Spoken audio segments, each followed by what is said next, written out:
Fala aí, meu povo, eu ainda estou um pouco impactado pelo que aconteceu. Em Benfica e Real Madrid, eu tinha falado com vocês desde semana passada que o terceiro ia jogar contra o 29º e uma vitória do Benfica poderia tirar o Real Madrid da casa dos 8 e colocar o Benfica na casa dos 24. Jamais imaginaria que seria com um gol de goleiro no último lance do jogo, um goleiro que estava fazendo cera e que o Benfica ainda precisava de mais um gol para se classificar. O futebol é uma doideira, uma delícia, por isso o futebol é o que é. E os dois estão vivos, né? A partir daqui, reset, começa tudo de novo e Benfica e Real Madrid estão vivos para, em fevereiro, tem 50% de chance de se enfrentarem, de estarem num playoff e depois nas oitavas de final. O Barcelona se classifica muito bem, numa ótima posição de quinto lugar. Eu não achava que seria possível ser quinto, porque o Barcelona estava na turma ali dos 13 pontos na nona colocação. Eu não achava que o Barcelona ganharia 4 posições, empate de Paris Saint-Germain e Newcastle. Ainda passou o Sporting e passou o Chelsea, né? Não passou o Tottenham em algo que vamos ver se vai mudar alguma coisa mais pra frente ou não, mas até a classificação do Barcelona, depois eu vou falar, é boa no quinto lugar, porque pode ser que tenha o Tottenham. Você tá menosprezando o Tottenham? Nesse momento eu tô mesmo. Outra coisa é que se der um Barcelona-Tottenham, se der um Tottenham e Chelsea, seja lá quem for, o que eu vou falar é, a partir daqui são 90 minutos e qualquer um pode ganhar, porque o futebol é assim, mas hoje a gente vai de probabilidades e probabilidade é de que o Tottenham seja o melhor adversário, caso vão passando até as quartas de final. De jogo, aconteceu algo que eu pensava que até poderia acontecer, mas não esperava que fosse numa medida tão grande, que foi o Barcelona jogar muito mal sem o Pedri. Quando se lesionou contra o Slavia Praga, eu falei, é um mês sem Pedri, vamos ver os jogos que tem pela frente. O Barcelona faz 3-0 no Oviedo, faz 4-1 no Copenhague, e os dois jogos me dando uma sensação de um time acelerado demais, com sentido de menos, entregando a bola especialmente para o Lamine e faz aí alguma coisa, tira algum coelho da cartola. Precisa dar sentido de jogo, pausa, bons passes, boas aproximações, e sem o Pedri o Barcelona perde muito isso. Para quem acha que o Pedri não é protagonista do Barcelona, olha a ausência dele, ganha de 4-1, tudo bem, porque tem bons atacantes e porque pegou um adversário que é o Copenhague, mas não foi bom jogo. Primeiro tempo não é bom, acho que o Dani Olmo estava à frente demais. Aí eu nem sei se é um problema do Dani Olmo ou do Hans Flick, que fez essa leitura do Dani Olmo ficar mais perto do 10 do que do 5 no meio campo, né? Ele como 8. Eu acho que ele deveria estar muito perto do Eric Garcia, base de jogada, a partir dali ele dá sentido para o jogo. E no segundo tempo o gol de empate do Barça sai assim, com o Dani Olmo voltando, acha um passe ótimo entre linhas para o Lamine, dá assistência para o Lewandowski. Antes era um jogo que o Barcelona no primeiro tempo até poderia ter feito ali algum gol, mas não era um jogo com sentido, não era um bom jogo do Barça. Depois do 1-1, o Barcelona pressiona, a postura é muito boa no segundo tempo. Não é o grande dia do Firmino, não é o grande dia do Lamine, do Rafinha, nem do Lewandowski, mas é suficiente para fazer 4 gols no Copenhagen. A postura agressiva e como esse time sabe que precisa e que gosta de atacar, faz com que o Barcelona se empurre para frente e que faça os 4 gols. Primeiro com o Lewandowski no ótimo passe do Dani Olmo, né, pro Lamine dar o passe pro Leva. Depois marca o segundo gol com o Lamine numa bola desviada. Era um chute que poderia levar perigo, mas o desvio mata completamente o goleiro. O terceiro era um muito bom passe do Lamine pro Lewandowski, que encheu o gol e que ele tem ali um leve desvio do Suzuki, é pênalti, e ele faz. O Rafinha faz, né, cobrando pênalti, e depois o quarto gol do Rashford cobrando falta. Curiosamente, achei curioso que o Rafinha tenha sido o cobrador de pênalti escolhido. Antes era o Lewandowski, né? Não tinha discussão, o cobrador de pênalti do Barcelona era o Lewandowski, ele perdeu contra o Sevilha, perdeu contra o Atlético de Madrid, e eu acho que a partir daí pode ter mudado quem é o cobrador oficial do Barcelona, ou é porque o Rafinha ainda não tinha marcado na Champions, para dar um pouco de moral para ele. Eu tô gravando esse vídeo logo depois do jogo, eu não sei se o Hans Flick explicou algo em relação a isso na entrevista coletiva pós-jogo. A gente teve situações de Lamine e Rafinha estarem em campo e bateu o Rafinha, não bateu o Lamine, mas bateu o Rafinha, bateu muito bem e fez o 3-1. Não foi um grande dia do Rafinha atacando, não conseguiu se encontrar nas jogadas, mas lutou muito, fez muita cobertura. No primeiro e no segundo tempo a gente via ele correndo numa linha até mais recuada que a do Baldé para trás, então luta não faltou a ele.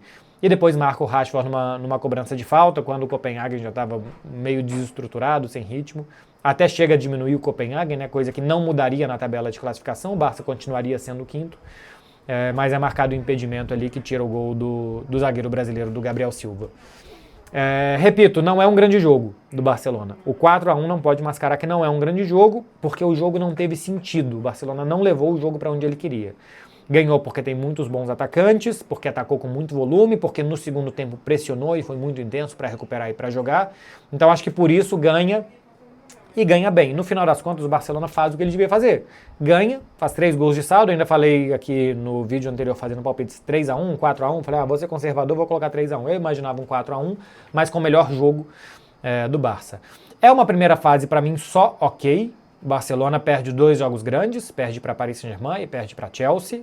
Acho que ainda é um time que precisa de um grande jogo essa temporada. Para mim, nem a vitória da Supercopa no Real Madrid é um grande jogo na temporada, é um 3-2 contra o mau time do Real Madrid e dando muitas chances ao adversário, mas é líder do Campeonato Espanhol, está nas oitavas de final, está em 5º lugar, já ganhou a Supercopa e na Copa do Rei está também classificado para jogar contra o Albacete, um time de segunda divisão. Então a temporada até aqui para o Barcelona ela está igual à temporada passada, ou até melhor que a temporada passada, porque se eu não estou enganado, nesse momento o Barcelona não era líder na temporada passada do Campeonato Espanhol.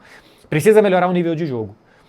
11 jogos em Champions consecutivas sofrendo gols, são 24 gols em 11 jogos, é uma média muito alta que o Barcelona tem de gols sofridos na Liga dos Campeões, e tomou um 3-3 do Bruges, tomou 2 gols do Slavia Praga, tomou o gol do Copenhagen, tomou o gol do Eintracht Frankfurt, tomou muitos gols de time muito classe média baixa da Europa. Precisa melhorar, mas está vivo e continua fazendo muitos gols, e a média de gols do time, de novo, roçando 2.8, temporada passada terminou em 2.9. E acho que precisa melhorar até as sensações na frente, né, assim, de gerar como gerava na temporada passada, com o Lamine com 1 contra 1 melhor que da temporada passada, e por enquanto não está melhor, e com o Lewandowski num ritmo pior do que a temporada anterior. Segundo jogo sem o Pedri, ainda tem alguns pela frente para fazer sem o Pedri, e vamos ver como é que o Barcelona... Mas eu acho que é uma boa tabela, né, eu já tinha falado que semana passada. É um bom mês para não ter o Pedri, porque os jogos eu acho que, apesar de sofrer como sofreu nesses 2, e ainda assim ganhou de 3-0 e de 4-1, acho que sofreu mais em nível de jogo do que em placar, mas é um momento que dá para sobreviver bem sem a presença do Pedri. Se classificando em 5º lugar, que eu estava falando antes, quem passa em 7º ou 8º, Sporting e Manchester City, se passarem pelas oitavas de final, e se Arsenal e Bayern de Munique também passarem por suas oitavas de final, Sporting e Manchester City jogam contra Arsenal e Bayern de Munique. Eu acho que não é bom jogar contra Bayern e Arsenal agora em março. Talvez depois esses times estejam num nível pior. E se Tottenham e Liverpool passarem pelos seus confrontos de oitavas de final, jogam contra Barcelona e Chelsea. Ou Chelsea, né? Então o Barça pode ter, caso ele avance, e caso o 3º e 4º colocado também avancem, ou Liverpool ou Tottenham nas quartas de final. Eu não sei vocês, e eu espero que o torcedor do Tottenham não fique chateado, que entenda o que eu estou querendo dizer aqui, mas eu acho que é melhor jogar contra o Tottenham do que contra o Liverpool, apesar da inconstância do Liverpool nessa temporada. De resto, com 16 pontos deu para passar, eu achava que com 16 ia dar e não ia dar, eu achava que ia ter time que ia ficar de fora com 16 pontos, no final das contas não, quem fez 16 passou, assim como no ano passado. No ano passado o 8º colocado fez 16 e nessa temporada 5º, 6º, 7º e 8º colocado fizeram 16. Nos playoffs, a gente vai ter Real Madrid, Inter, Paris Saint-Germain, Newcastle, Juventus, Atlético de Madrid, Borussia Dortmund, Benfica. Tem muitos bons times para jogar o playoff, o que quer dizer que muitos bons times estarão também depois nas oitavas de final. E alguns desses aqui podem cair, mas a maioria deles passa entre os primeiros 16, então não tem muitos grandes confrontos diretos, né? Por exemplo, Real Madrid e Paris Saint-Germain não vão fazer confrontos diretos. Inter e Paris Saint-Germain, ou Inter e Real Madrid não vão fazer confrontos diretos, porque eles vão pegar os times lá de baixo, vão pegar Bodoglint, Karabag, tem Mônaco, tem o Benfica, Galatasaray, Clube Bruges, Olympiacos e o Dortmund, que é o 17º colocado. Então acho que tem uma turma muito boa para chegar depois das oitavas de final. O Barcelona como quinto, o quinto e o sexto, o Barcelona, eu vou fazer isso de cabeça aqui, talvez eu erre, tá? Barcelona e Chelsea nas oitavas de final, se eu não estou enganado, pega quem passar dos confrontos de meio de tabela aqui, né? O 9º e o 10º contra o 23º e o 24º vão jogar depois contra primeiro e segundo, né? Bom, eu não vou fazer isso não porque eu estou em dúvida. Se eu não estou enganado é Atalanta e Leverkusen. Eu não vou fazer isso agora não porque eu estou em dúvida do que vai acontecer depois. Então não... Enfim, vou... acho que eu tenho aqui no aplicativo, fácil, vamos ver. Acho que dá para fazer isso sim. Chelsea ou Barcelona. Pega quem passar de Karabag e tem um Mon aqui que eu não sei quem que é agora. Ou Newcastle e Paris Saint-Germain. Então o sorteio de sexta-feira vai decidir isso. Deixa eu ver quem que é esse outro. É Mônaco, né? Karabag ou Mônaco. É o Karabag mesmo que se classificou?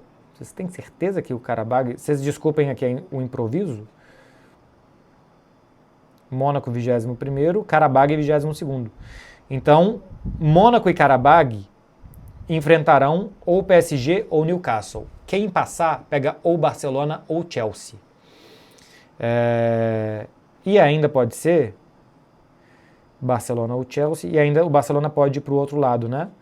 Pode ser... É isso mesmo, porque do outro lado é a mesma coisa, simplesmente inverte quem viria.